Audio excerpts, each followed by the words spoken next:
এমন একটি দেশ যা আপনাকে দেখাবে কিভাবে স্বপ্নকে বাস্তবে রূপ দিতে হয়।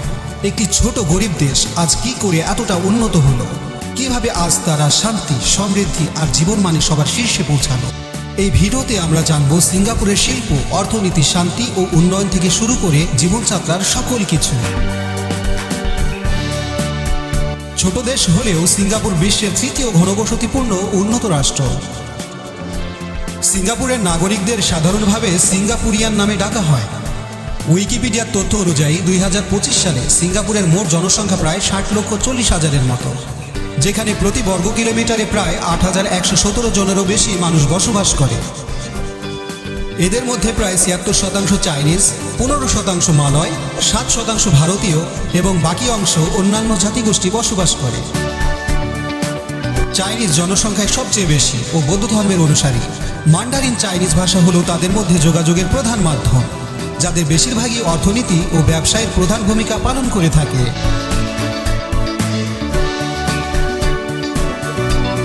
ছোট একটা দ্বীপ রাষ্ট্র সিঙ্গাপুর, আয়তন কম হলেও তার আধুনিক শহর আর আর্কিটেকচার বিশ্বের নজর কাড়ে। এখানে প্রতিটি কোণা যার একটি নিখুঁত ক্যানভাস, যেখানে প্রযুক্তি, নকশা আর প্রকৃতির এক অপূর্ব মিলন ঘটেছে।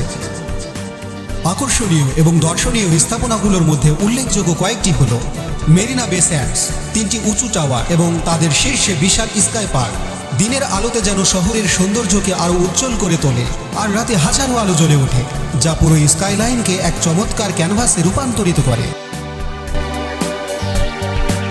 স্কাই পার্ক থেকে শহর দেখা মানে শুধু ভবন দেখা নয়, বরং নদী, উদ্যান আর সমুদ্রের মিলনকেও উপভোগ করার মতো এক অনন্য অনুভূতিও এখানে পাওয়া যায়। আরও আছে সুপারটি গ্রোভ, বিশাল উজ্জ্বল গাছের মতো কল্পিত স্থাপনা।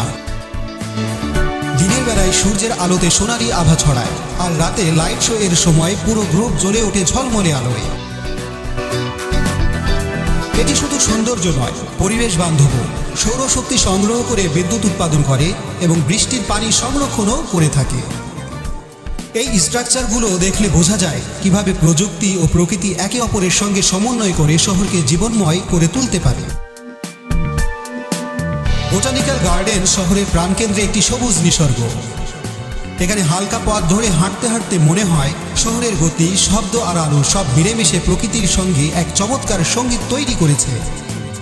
ফুল ও গাছের রঙিন ছায়া, হালকা পাখির কিচিরমিচির আর দূরে শহরের উঁচু ভবনের ছায়া সব মিলিয়ে তৈরি হয়েছে এক মনোমুগ্ধকর দৃশ্য। এরপরে রয়েছে ক্লার্ক পয়েন্ট, নদীর তীরে সাজানো রেস্তোরাঁ, ক্যাফে আর বোটিং। দিনভর মানুষের ভিড়, নৌকা চলাচল আর সন্ধ্যার পর ঝলমলে আলো সবই শহরের জীবন্ত সংস্কৃতির অংশ। সিঙ্গাপুর আধুনিকতার শহর হলেও প্রকৃতির ছোঁয়া এখানে সর্বত্র। ছোট দ্বীপ হলেও প্রকৃতি ও উদ্যানের বৈচিত্র্য চোখ জুড়ে বিস্ময় ছড়ায়। স্বাধীনতার পর সিঙ্গাপুরকে অসংখ্য চ্যালেঞ্জের মুখোমুখি হতে হয়, যেমন প্রাকৃতিক সম্পদের অভাব, সীমিত জমি এবং জাতিগত সংঘাতের ঝুঁকি। সেই সময়ে অনেকেই ভেবেছিল এত ছোট দেশ, প্রাকৃতিক সম্পদ নেই, কিভাবে টিকে থাকবে। কিন্তু তখন নেতৃত্বে ছিলেন একজন দূরদর্শী মানুষ, লি কুয়ান ইউ। তার নেতৃত্বে সিঙ্গাপুর দ্রুত উন্নয়নের পথে এগিয়ে যায় এবং বর্তমানে বিশ্বের অন্যতম সমৃদ্ধ, নিরাপদ ও আধুনিক শহর রাষ্ট্রে পরিণত হয়েছে। সিঙ্গাপুরে সাধারণত প্রবাসী শ্রমিকদের বেতন বিভিন্ন খাতভেদে ভিন্ন হয়ে থাকে। সাধারণত মাসিক বেতন 1,000 থেকে 2,500 সিঙ্গাপুর ডলার হয়ে থাকে, তবে দক্ষ শ্রমিকের বেতন আরও বেশি হতে পারে। এখানে চাকরির কিছু সুবিধা ও শর্ত হলো বিদেশি শ্রমিকদের জন্য বৈধ পারমিট ও ভিসা প্রয়োজন। ওভারটাইম ও বোনাস কিছু ক্ষেত্রে পাওয়া যায়। সরকারি নিয়ম অনুযায়ী নিরাপত্তা, স্বাস্থ্য ও আবাসনের সুবিধা নিশ্চিত করা হয়। সিঙ্গাপুর দেখায় কিভাবে ছোট একটা দ্বীপ বড় স্বপ্ন পূরণ করতে পারে। আধুনিকতা, প্রাকৃতিক সৌন্দর্য এবং বৈচিত্র্যময় সংস্কৃতির এক চমৎকার মেলবন্ধন। পর্যটন হন বা প্রবাসী, এখানে প্রতিটি মুহূর্ত একটি নতুন অভিজ্ঞতা। এই ছিল সিঙ্গাপুর নিয়ে আমাদের আজকের পরিবেশনা। ভিডিওটি ভালো লাগলে লাইক দিন, শেয়ার করুন এবং চ্যানেলটিকে সাবস্ক্রাইব করতে ভুলবেন না।